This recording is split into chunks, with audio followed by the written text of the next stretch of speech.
우리 구약 성경을 읽다 보면 특별히 땅에 대한 내용들이 많이 나옵니다. 그래서 땅을 기업으로 받는 것을 그들이 매우 귀중하게 여기고 그 땅의 기업에 대한 분배에 대한 이것을 하나님께서 이렇게 명령해서 규례로 지키도록 그렇게 말씀을 하는 것을 보게 됩니다. 오늘 우리 민수기서를 통해서 이제 마지막 장에 이제 그들에게 기업에 대한 땅을 분배하는 기업에 대한 그 분배를 통해서 하나님이 오늘날 우리들에게 중요한 하나님의 메시지를 우리에게 알려주시는 내용입니다. 이것은 아주 소중한 메시지를 담고 있습니다. 27장에 그 말씀하신 그 말씀과 어떤 문제가 일어난 것을 해결해 주는 것을 통해 가지고 우리에게 성도들이 어떤 기업을 어떻게 상속해 나가는 그런 신약 시대에도 하늘의 영광 있는 우리 삶을 살아갈 수 있도록 하나님의 뜻이 무엇인가 이것을 우리가 구별해야 합니다. 27장에 보면 슬로프앗의 딸들이 지난번에 우리가 성경에서 강해 설교를 들었잖아요. 아들이 없는 경우 땅이 그 당시에 딸들에게는 상속을 안 주니까 슬로프앗의 딸들이 모세에게 찾아가서 항의를 합니다. 그러면 우리 아버지가 다 열어놓은 이 기업을 아들이 없다고 해서 우리 기업들이 없어진다니 말이 안 되지 않느냐. 그래서 모세가 하나님께 기도해서 그 딸들에게도 기업을 주게 한 거예요. 그런데 이제 오늘 본문에 있는 말씀은 그들이 만약에 딸들이 시집을 갈 경우 다른 지파에 시집을 가면 그 재산이 다른 지파에 되게 되냐니까 이게 문제가 복잡해진다.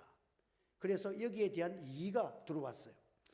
그래서 다른 지파의 남자와 결혼했을 경우에는 그 상속권이 어찌 되느냐 여기에 대해서 므낫세 장로들이 이 문제를 제시하니까 이제 모세가 이것을 듣고 하나님께 기도해서 그들에게 이런 문제에 대해서 어떻게 해결하는가 해결하는 방법을 여호와의 이름으로 명령해서 규례를 만드는 거예요. 쉽게 말하면 경상도의 그 총각한테 충청도 여자가 시집을 왔다. 그래서 그 재산을 가지고 오면 경상도에 있는 재산이 없어지는 거 아니냐. 쉽게 말하면 이런 유예예요. 그러니까 이 지파에 있는 딸들이 시집을 가게 되면 그 지파가 딸들이 유산을 받았기 때문에 딸들이 이리로 가면 그 지파가 그만큼 손해를 본다. 그래서 그 지파의 기업을 지키기 위해서 다른 방법이 없느냐 했을 때에 반드시 딸들이 기업을 얻을 수 없는 것을 하나님이 딸들에게도 기업을 주라고 명령했어요. 그러니까 그 다음의 방법은 뭐냐? 오늘 본문에는 그 딸들은 반드시 그 지파 내에서 시집을 가라. 그러면 그 지파 내에서 시집을 갔기 때문에 그 재산이 그 지파 내에 그대로 보존되기 때문에 문제가 없으니까 그 슬로프앗의 딸들은 반드시 지파에게 시집을 갈 것이다. 이것이 하나님이 주시는 명령이었습니다. 자, 이 문제에 대해서 모세는 하나님께 묻고 하나님께서 이 문제를 해결해 주신 것입니다. 참 우리는 구약 시대를 보면 사람들이 사는 곳에는 문제가 참 많아요. 한 문제가 해결되면 잠시 조용했다가 또 그 문제에 잇따라서 법도 마찬가지야. 법도 자꾸 지금 법이 종류가 교통법도 얼마나 많고 나라를 정직하게 깨끗하게 하려고 하다 보니까 김영담 법이다. 이 사건 터지면 법이 하나 만들어. 법이 자꾸 만들어져야 돼. 참 이 세상살이는 문제가 계속 생길 수밖에 없는 그런 세상에 우리가 살아가고 있다는 것입니다. 그런데 어떤 문제도 하나님께는 해결 방안이 있다는 것을 말씀합니다. 항상 여러분들 모든 문제가 생겨지면 하나님 앞에 나와 기도하고 말씀으로 해결되는 여러분이 되시기를 주의 이름으로 축원합니다. 오늘 이 본문의 말씀은 어떤 말씀을 하느냐 하면 하나님의 백성들이 이 하나님이 주시는 소중한 기업을 잘 빼앗기지 말고 그것을 보존해야 될 책임을 우리에게 가르쳐 주는 거예요. 하나님의 백성에 주시는 구약 시대에는 그 기업의 땅을 잘 지키려는 간절한 소원이 그들에게 있었습니다. 이것은 그들이 조상으로부터 내려오는 신앙을 지키는 것이고 또한 기업을 이어나가는 중요한 사명을 가지고 있다는 그런 의미를 말합니다. 가나안 땅을 이스라엘 백성들에게 골고루 이렇게 분배를 해줘서 그들에게 나눠줬지만은 살다 보니까 아들이 없는 집도 생기고, 그러니까 그 당시에 아들에게 유산을 주는 이런 법들이 이제 맞지를 않아. 그래 그때마다 하나님께서 해결을 해주고 딸들도 이제 그 유산을 받되, 기업을 받되 반드시 그 지파 내에서만 결혼을 하면 그 모든 문제가 해결되니까 그렇게 하라고 그 법으로 명령을 하신 것입니다. 그래서 오늘 우리는 하나님 앞에서 하나님이 정해주시는 규례가 있다는 거예요. 규례. 여러분, 우리는 하나님의 규례 안에 살아가야 기업을 빼앗기지 않지. 하나님의 규례를 벗어나면 자유로운 것 같은데 사실은 그게 망하는 길이고 빼앗기는 길이라는 것입니다. 창세기의 말씀 속에 보면 하나님이 그 태초에 천지를 창조하시니라, 그게 성경을 딱 펼치면 1장 1절이 태초에 하나님이 천지를 창조하시니라, 그런 말씀이 나와요. 그 말씀은 굉장한 힘 있는 말씀이고 위험 있는 말씀이고 아주 모든 종교를 하나님 앞에 무릎을 꿇게 하는 말씀이 바로 그 말씀이에요. 이 말씀 속에는 뭐냐? 하나님이 태초에 온 세상을 말씀으로 창조하신 거야. 그러면 주인이 누구라는 말이에요? 하나님만이 주인이에요. 하나님이 천지 만물을 말씀으로 창조하신 태초에 하나님이 천지를 창조하시니라, 하나님이 주인이시다는 거예요. 그래서 찬양과 경배와 예배를 받을 수 있는 분은 하나님만이 예배를 피조물에게 받을 수가 있다는 것입니다. 그리고 하나님이 주인이시기 때문에 이 천지 모든 것을 하나님이 주인이 다스린다 하는 뜻을 포함하는 것입니다. 그래서 성경을 요약해가지고 10가지 계명을 지킬 때 첫째 계명이 뭐예요? 다른 신을 내게 두지 말라는 거예요.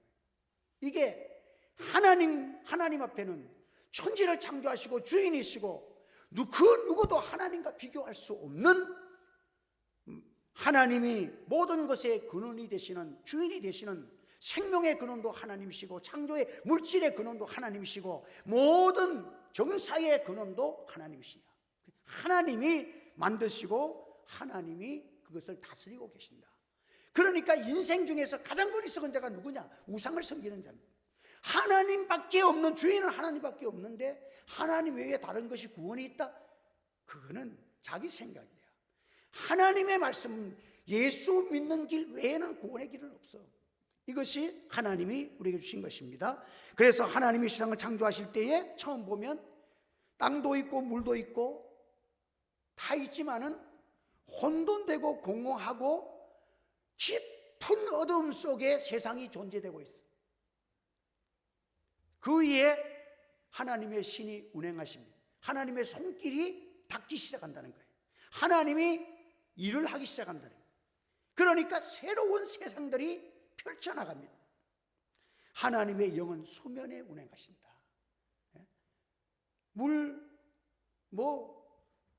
땅, 이런 모든 것들이 있기는 있는데 이것이 어둠 속에 갇혀가지고 허무하고 공허하고 아무런 생명 없는 그런 존재로 있는 그 가운데서 이제 하나님의 손길이, 신이 운행하실 때마다 생명이 충만하고 아름다워지고 하나님의 보시기에 좋았더라 하는, 하나님이 다스리는 곳에 생명이 있고 구원이 있다는 사실을 믿으시기를 바랍니다. 이게 하나님이 다스려 주는 것보다 귀한 것이죠. 그냥 하나님의 나라, 우리는 경계선이 하나님의 나라를 이 땅 위에 이루게 달라고. 여러분들이 이 땅에 살지만 하나님의 나라 안에 살아가는 여러분 되시기 바랍니다. 하나님이 다스리는 은총 속에 살아가는 사람이 복이 있다는 거예요. 하나님은 천지를 창조하시고 공허하고 어둠과 깊은 어둠 속에 있는 세상을 향해서 어둠을 먼저 밝혀주시는 빛을 창조하십니다. 혼돈된 것을 다 정리시킵니다. 땅과 물과 하늘, 궁창을 다 하나님이 제자리로 딱 만들어놓은. 그리고 그 안에 하나님의 은혜가 채워집니다. 생명이 충만합니다. 각종 아름다운 그 생명체와 아름다운 꽃들과 많은 좋은 것들이 생명으로 가득 찬 그러한 세상이 하나님이 전개시켜 나가는 것을 보게 됩니다. 혼돈이 질서가 되어지고 공허한 것이 생명으로 가득 찬 거예요. 여러분들 흑암과 깊은과 허무 속에 있는 그 속에 예수님의 복음이 들어가면 생명이 있고 기쁨이 있고 찬양이 있고 하나님께 창조주에 대한 예배가 있는 곳, 이것이 여러분들 그곳에서 여러분들이 살아가는 여러분 되시기를 바랍니다. 저 높은 곳을 향하여 날마다 나아갑니다. 내 주여 내 발 붙드사 그곳에 살게 하여 주옵소서. 여러분들 하나님이 정해주시는 그 경계 안에서 살아가는 여러분 되시기를 바랍니다. 예수님께서 이 땅에 오셨을 때 마태복음에 보면 예수님이 오셨을 때 스불론과 납달리 땅이 빛을 보았다. 이방인들 구원이 없고 참 다 어둠 속에 있는 이방인들에게 빛이 그들이 보여지기 시작했다. 복음이 전개되기 시작했다는 거예요. 요엘 선지자는 오늘 우리에게 말씀하기를 말세에 내가 내 영을 모든 육체에게 부어주리니 너희 자녀들은 예언할 것이요 너희의 젊은이들은 환상을 보고 너희 늙은이들은 꿈을 꾸리라. 그래서 성령의 빛이 오면 여러분들 사람마다 생명으로 충만하고 소망이 생기고 꿈이 생기고 비전이 생기고 무엇인가 하나님이 주시는 능력으로 일어서는 역사가 일어나는 것을 말씀하고 있는 거예요. 절망 가운데 있는 자들에게 소망의 빛이 보여졌다. 어두움에 사로잡힌 자들이 이제는 빛에서 활동하게 되어졌다. 이게 얼마나 큰 축복입니까? 하나님께서 인간을 창조하셨을 때에 인간을 그냥 창조하고 버려두지 않았잖아요. 하나님이 유브라데스 강과 쭉 네 강을 있는 가운데에 에덴 동산이라는 것을 딱 만들었어. 그 가운데 선악을 알게 하는 선악과와 생명나무를 가운데 두시고 그걸 중심으로 해서 에덴 동산이라는 경계선을 만들어 놨어요. 그것은 뭐예요? 그 경계선 안에서 에덴 동산에 하나님과 아담과 대화하고 사귀고 서로 조화롭게 서로가 은혜롭게 살아갈 때에 하나님은 아담에게 만물을 다스리는 권세를 주십니다. 그 에덴 동산에서 살아가면서 모든 만물을 복종하는 만물의 영장의 권세가 인간에게 주어지는 거예요. 여러분들 에덴 동산을 쫓겨남을 통해 가지고는 그때부터 어떻게 됩니까? 가시덤불이 자기를 찌르고 등골에 땀이 나야 되고 해산하는 고통이 생겨지고 인간의 고통과 절망과 죽음과 이 모든 것이 하나님이 정해주신 에덴 동산에서 쫓겨났을 때에 인간에게는 그러한 불행들이 시작된 거예요. 여러분 교회는 세상 가운데서 작은 건물에 속하고 작은 단체 중에 하나지만 온 우주를 창조하시고 세상을 다스리는 우리 하나님을 섬기고 하나님께 예배드리는 장소라는 사실을 믿으시기를 바랍니다. 여러분들 어마어마한 거예요. 그래서 이것이 작고 작은 공동체고 그 경계선이 좁은 것 같지, 에덴 동산이라는 동산 속에서 갇혀있는 것 같지만 그 안에서 인간이 하나님과 교통하고 하나님께 예배드리고 하나님과 함께 살아갈 때에 인간은 온 천하의 주인공이 되는 거야. 모든 만물을 다스릴 수 있는 권세가 주어지는 거예요. 여러분 그렇기 때문에 세상에 복잡하게 살아가는 사람이 큰일하고 살아가는 것 같지만 아니에요. 예수님 안에 예배드리면서 은혜롭게 믿음 생활 잘하는 것이 큰 나라 하나님의 은혜의 나라 속에 살아가는 줄 믿으시기를 바랍니다. 인생 한번 살아보세요. 인생 다 살고 난 다음에 내가 어떤 인생을 살았느냐, 헛되니 모든 것이 바쁘고 굉장한 일을 한 것 같지만 나중에 보니까 헛된 삶만 살았어.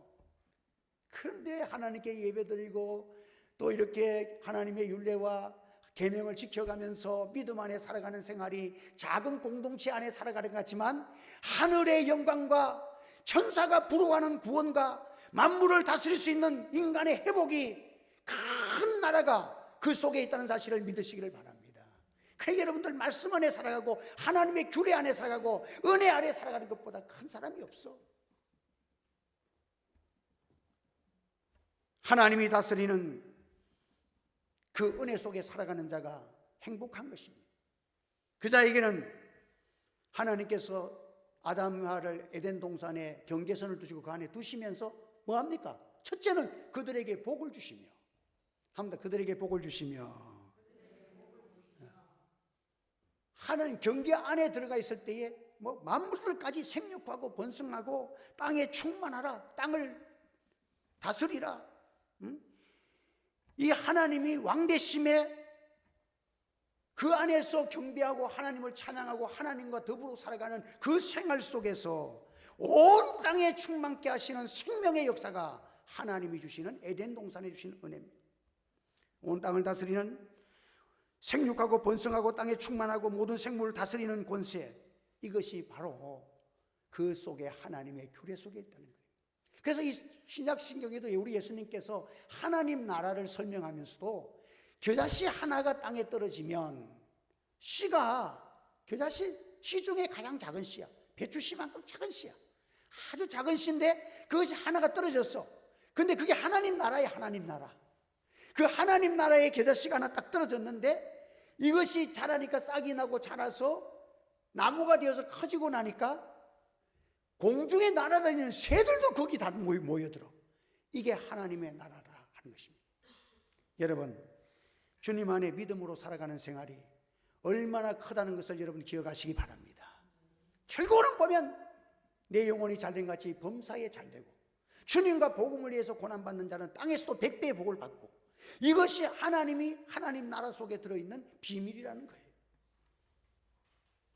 그래서 우리는 이 세상에 살아가지만 하나님의 법칙대로, 하나님의 정해주신 규례대로 살아가고, 그 공동체, 하나님이 너는 요 족속의 안에서 살아가라 하면 그 안에 살아가는 것이 복이야. 여러분, 저는 우리 교인들이 다 멀리서 있기 때문에 새벽기도 들을 때 어떨 때는 사모하고 내가 둘이 드려. 사모하고 둘이 드려도 동일해. 왜? 이보다 더 큰 복음을 한 사람이라도 복음을 전할 수 있고, 또 이 유튜브를 통해서 메시지가 전달되는 거, 어마어마한 하나님 나라가 그 속에 들어있는 거야. 할렐루야. 여러분들, 이 복음 전하는 게 얼마나 중요해요. 그래서 제가 오늘 새벽에도 그랬어. 이렇게 복음 전하는 것이 큰데 박사학위 딴다고 신학 박사 딴다고 일생 동안 고생하면서 있다가 복음도 한번 못 전하면 그게 무슨 복이야. 나는 석사만 하고 하나님 나라 복음 전하는 것이 좋지. 이게 복이야. 청지기 비유도 뭐 가르칩니까? 하나님의 나라의 백성들은 달라 사는 삶이. 세상의 청지기들은 끌어모으는 것이 청지기지만 하나님 나라의 청지기는 나눠주는 거야. 그 속에 하나님 나라가 건설되는 것을 보여지거든. 심으면 거두는 거야. 우리가 하나님 나라를 위해서 심는 그 나라가 있다. 나중에 보니까, 쫓겨날 때 보니까, 인생 다 끝나고 나서 보니까 많은 사람들에게 환영을 받고 잘 살 수 있는 더 영광스러운 그 길이 있는 그 삶을 살아갈 때에 지혜로운 청지기의 삶을 우리에게 가르쳐주는 내용인 것입니다. 여러분, 그래서 오늘 하나님께서는요, 우리가 하나님께서 주신 성도의 기업이 있다는 거예요. 우리의 기업이 지금 뭐예요?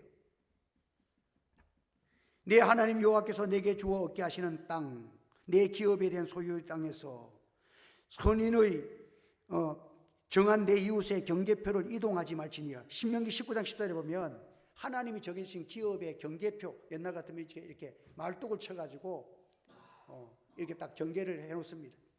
요즘은 다 이제 이 컴퓨터로 다 해가지고 딱 나오지만은 옛날에는 너희 땅, 우리 족속 땅, 너희 땅을 할 때에 말뚝을 쳐가지고 경계표를 딱딱 해놓습니다.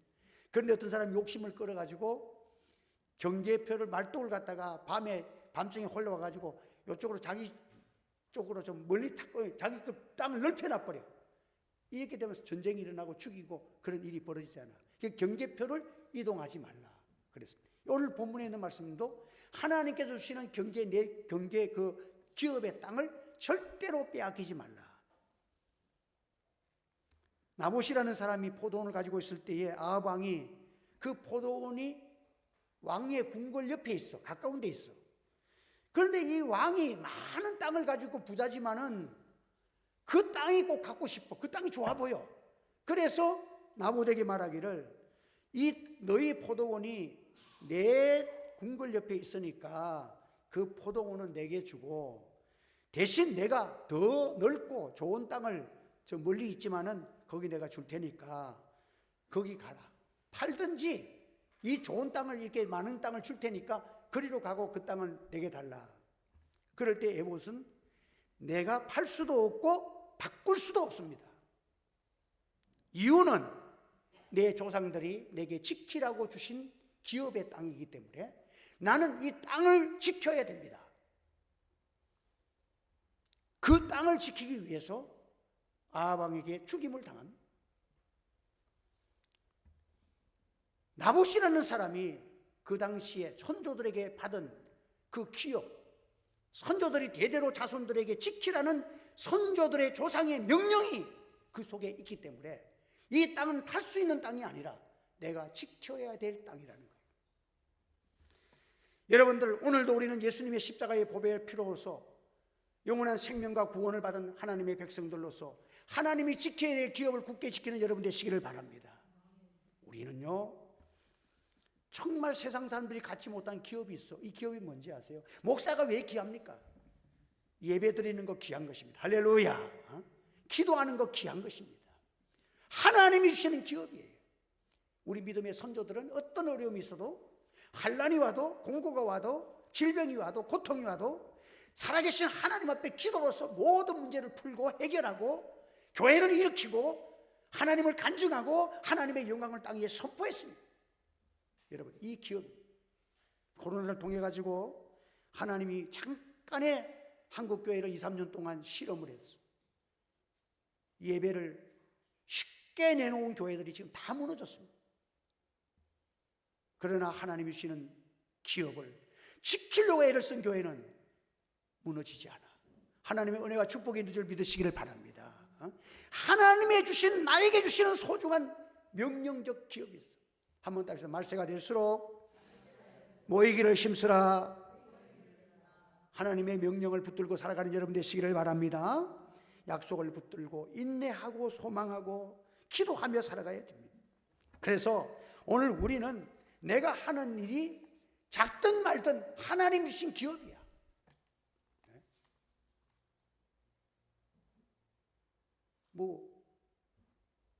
하나님께서 내게 주신 사명 가지고 여기 교인이 한 명 있든지 두 명 있든지 뭐 상관 뭐 있어. 하나님이 내 구역으로 정해 주신 거, 나는 지사 충성하면 돼. 하나님께서 내게 복음을 전하라고 전하면 돼. 그러면 그것이 뭐냐? 하나님 나라가 들어있으니까 겨자씨 하나가 있는데 뭐가 걱정이야? 앞으로 자라서 천국에 가보면 그것이 어마어마한 하늘나라의 영광으로 나타날 것인데, 여러분, 하나님 나라를 무시하는 일 하지 마세요. 오늘 하나님 주시는 기업을 잘 간수해야 되는 것입니다. 하나님이 울타리를 우리에게 쳐주신 거야.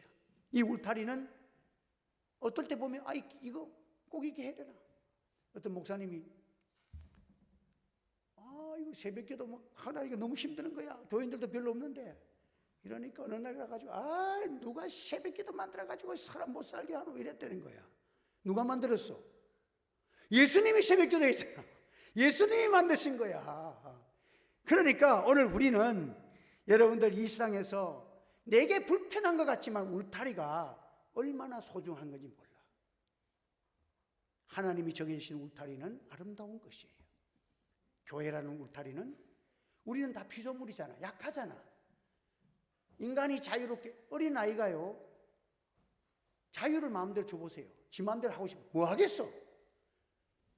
혼자 앉아서 열심히 공부해가지고 성공해야 된다는 것은요, 10,000명 중에 1명도 잘하기가 힘들어.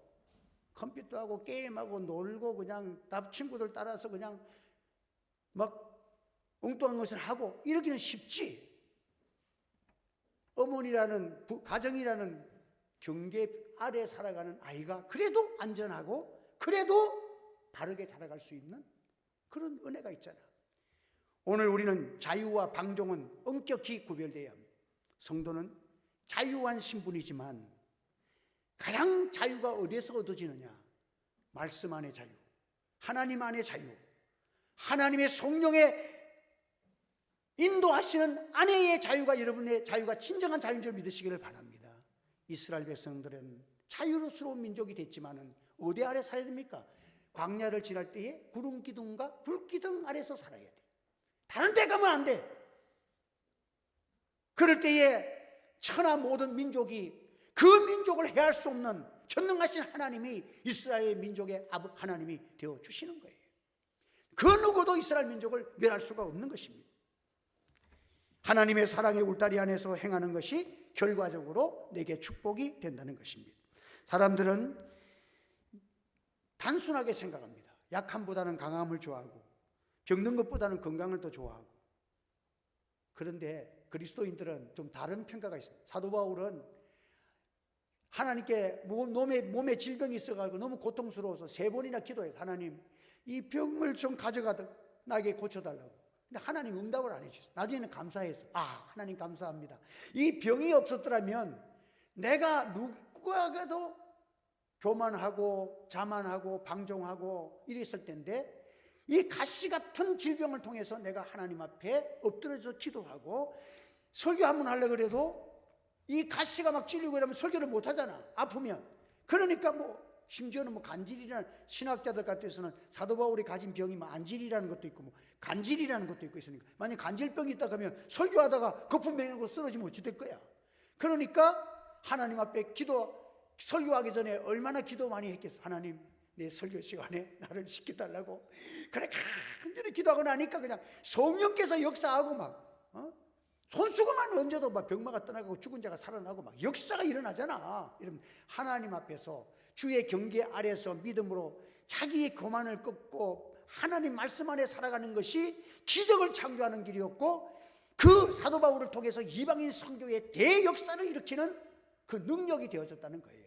그래서 오늘 우리가 내 자신대로 살아가는 방종으로 살아가는 것이 아니라 하나님의 울타리 안에서의 자유가 되는 여러분 되시기를 바랍니다. 그래서 항상 우리는 하나님 울타리 안에 살아가느냐, 내가 울타리 밖에 살아가느냐, 이것을 구별하고 살아가야 합니다. 돈을 사랑치 말고 있는 바를 족한 줄로 알라. 그가 친히 말씀하기를 내가 가연 너희를 버리지 아니하고 가연 너희를 떠나지 아니하리라 하셨느니라. 여러분, 주 안에 사는 것이 행복이다. 행복의 유무가 소유에 있지 않다는 것입니다. 어떤 사람은 많은 것을 가지고도 불행하게 사는 사람이 있고, 어떤 사람은 작은 것을 가지고도 감사하며 찬송하며 살아가는 사람도 있습니다. 분명한 것은 행복의 기준이 성도에게는 하나님 안에 있느냐, 주님을 떠난 삶이냐, 이것이 기준이 되어야 된다는 것입니다. 하나님 우리에게 연약한 줄 아시고 하나님께서 우리에게 경계선을 만들어 주신 것입니다. 그러므로 우리가 할 일은 하나님의 말씀에 순종하는 것이 결국은 우리에게 복이 된다 하는 것입니다. 그래서 오늘 우리는 하나님의 말씀을 잘 듣고 말씀 안에 살아가는 자가 복이 있어요. 그래서 저는 설교를 하면서 또 우리 성도들을 관찰할 때 가보면 말씀을 잘 듣는 사람들이 그 믿음이 굉장히 빨리 살아요. 말씀을 듣는 것, 잘 들리는 게 은혜고, 말씀을 깨닫는 것도 은혜고, 그 다음에 말씀이 믿어지는 것은 이미 기적이 시작된 거예요. 한 번 더, 말씀이 들려지고 말씀이 믿어지면 내 속에 기적이 시작됐습니다. 그 말씀의 기적이 시작된 거야. 말씀이 들려져야 돼. 말씀이 믿어져야 되는 거예요. 복 있는 사람은 주야로 하나님의 말씀을 묵상하는 자라 그랬어요. 말씀이 들음으로 사십시오. 말씀이 나와 상관없으면 그 사람은 아무것도 아니야. 말씀이 믿어지는 곳에는 놀라운 역사가 있는 것입니다. 그 백부장이 하인이 중풍병자에 걸렸을 때 예수님을 찾아와가지고, 예수님, 우리 내 하인 중에서 중풍병으로 고생하는 하인이 있습니다. 좀 고쳐주십시오. 그래서 예수님이, 이 로마의 백부장 장교가 그 예수라는 청년에게 와가지고 이렇게 소문을 듣고 예수님이 낫게 해주시는 능력이 있다는 걸 믿어지는 게 특이한 일이잖아. 그래서 좋다, 가자고 하니까, 아이고 우리 집에 오시는 일을 내가 감당치 못합니다. 말씀으로만 하십시오. 그러면 낫겠습니다. 그때 예수님이 하신 말씀이, 이스라엘 중에서도 이만한 믿음은 내가 찾지 못했다는 거예요. 말씀만 있으면 됩니다. 말씀대로 이루어집니다. 예수님 말씀하시면 됩니다. 그 말씀을 믿는 이 믿음이 이스라엘 중에서 최고의 믿음이다. 이것을 우리에게 가르쳐 주는 것입니다. 여러분, 제가 이렇게 질병에서 이렇게 고통당하는 사람들이 이렇게 병원에서 잘 안 되고 이래서 기도하러 온 사람들이 종종 또 누가 보내줘 갔는데, 이 사람이 너무 낳고 싶어하는 간절함이 있는 거야. 그래서 내가 이제 그 사람을 두고 이제 그 기도하면서 당신은 일단은 믿음이 마음속에서 하나님의 은혜가 있어야 되니까 말씀을 딱 이렇게 매일 주기도 하고 또 말씀을 계속 외우라고 말씀을 줍니다. 이 말씀을 하루에 10번이고 100번이고 계속 읽으면서 기도해라. 근데 이 사람이 그렇게 해가지고 딱 시키는 대로 할 때 보면 참 하나님이 성령 기뻐하는데, 이 사람은 이 목사님한테 이거 들었으니까 이것도 하고 또 다른 데 가서 기도원에 가서 이것도 하고 어디 가서 또 마사지 받는다고 난리를 피우고 뭐 자기 병 낫는다 하면 무당한테 가서 굿도 할 판이라. 이런 사람은요 대책이 안 서요. 그냥 순진하게 목사님이 끄는 대로 기도하고 성경 외우라면 성경, 이런 사람은 다 기적을 체험해. 그런데 그냥 이것저것 다 많이만 하면 되는 줄 알아. 여러분 부닥거리 암만 해도 안 돼. 하나님의 말씀 한마디면 모든 것이 해결될 줄 믿으시기를 바랍니다. 그래서 오늘 우리는 하나님의 큰 믿음을 가지고, 큰 믿음은 뭐야? 말씀을 가지고 말씀을 믿는 믿음이 가장 큰 믿음이라고 그랬어요. 그래서 오늘 우리는 하나님 앞에 이제 작은 믿음으로 살지 말고 우리가 큰 믿음으로 살아가는 우리가 되기를 주의 이름으로 축원합니다. 기도하겠습니다. 거룩하신 우리 하나님 아버지, 오늘도 참 민수기서를 마지막 우리에게 주시면서 성도의 아름다운 기업에 대하여 말씀을 전했습니다. 우리 예수님이 십자가에 피 흘려 구속하여 이제 우리가 하나님을 아버지라 부를 수 있고 하나님께 기도할 수 있고 또 하나님이 우리에게 또 율례와 계명을 주셔서 하나님 안에 말씀 안에 살고 믿음 안에 교회 안에 공동체 안에서 하나님의 뜻을 이룰 수 있는 좋은 경계선을 허락하여 주신 거 감사합니다. 소중하게 여기고 잘 간수하고 예배를 보존하고 기도 열심히 해서 하나님의 성령의 능력 속에서 날마다 하나님의 나라가 우리의 심령으로부터 가정과 우리 사역과 우리 하늘채 교회와 이 민족에 임할 수 있는 큰 나라가 전개되는 역사를 체험하는 우리 성도들의 믿음이 되게 하여 주시옵소서. 예수님의 이름으로 기도하옵나이다. 아멘.